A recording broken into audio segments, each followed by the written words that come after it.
हिऱ्यांमुळे जशी दागिन्यांची किंमत वाढते, तशीच सत्कर्मांमुळे माणसांची किंमत वाढते. यशस्वी होण्याचा एकच उत्तम पर्याय आहे, तो म्हणजे दुसऱ्यांचं भलं झालेलं पाहण्याची ताकद आपल्या मनात असली पाहिजे.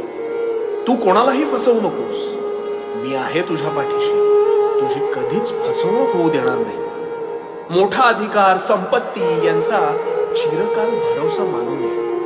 ऐहिक जीवनाचे नश्वर स्वरूप जाणावे, निष्काम कर्म करावे. विश्वास ठेव, संपते मर्यादा तुझी, तिथून साथ देतो मी. तुझ्या अंतरात्म्यात मी तुला कधीही हरू देणार नाही. या कलियुगात तुला कधीही एकटं सोडणार नाही. कारण भिवू नकोस, भिवू नकोस, मी तुझ्या पाठीशी. भिवू नकोस, मी तुझ्या पाठीशी.